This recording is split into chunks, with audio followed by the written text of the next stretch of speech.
जय श्री कृष्ण।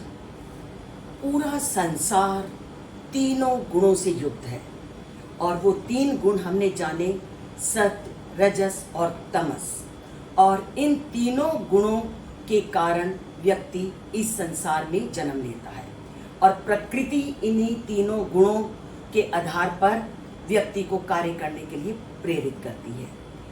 जब व्यक्ति को संसार में जन्म मिलता है तो संसार में जन्म मिलते ही सांसारिक तत्व मोहित करने वाले उसके सामने आते हैं और इसको श्री कृष्ण ने नाम दिया है माया शक्ति। माया के वशीभूत होते ही व्यक्ति जीवन के अंतिम लक्ष्य को भूल जाता है।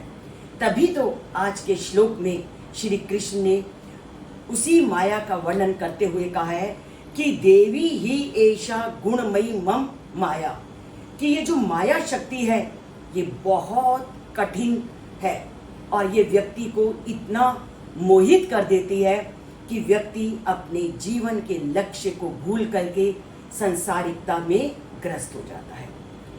यहाँ पर प्रकृति के गुणों वाली माया को भी श्री कृष्ण ने देवी कह करके संबोधित किया है। तो इस श्लोक में देवी ही एषा गुणमयी मम माया, तो देवी क्यों कहा गया? तो ईश्वर के अभी आपने अनेकों शक्तियों को पीछे वाले श्लोकों में पढ़ा, तेज को, बल को, शक्ति को, बुद्धि को। तो जितनी भी ईश्वर की शक्तियां होती हैं उसको गीता में देवी कह करके संबोधित किया गया है। तो माया भी श्री कृष्ण की शक्ति है, तो माया को भी उन्होंने देवी कहकर संबोधित किया। अब इस माया को पार उतारना श्री कृष्ण स्वयं ही कहते हैं बहुत कठिन है, क्योंकि जब व्यक्ति संसार में आता है तो संसारिकता में इतनी बुरी तरह जकड़ जाता है कि वो उस परम पिता परमात्मा को भूल जाता है।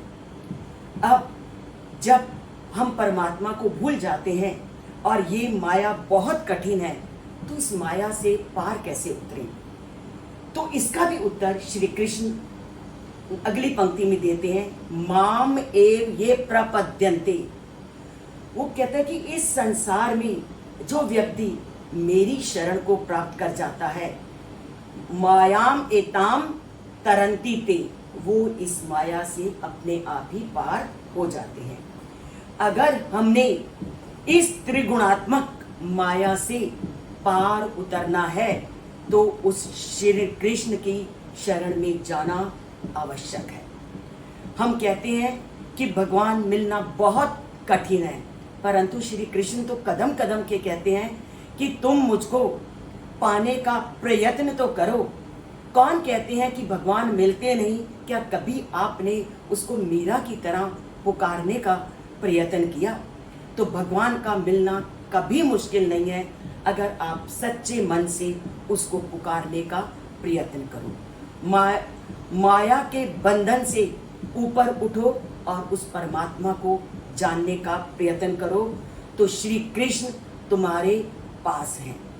एक बार अपने जीवन में ये सोच लो कि मैंने अपने मन को इस माया से हटा करके उस परमात्मा में लगाना है, तो आप अपने आप उस परमात्मा के सानिध्य को प्राप्त कर लोगे। जय श्री कृष्ण।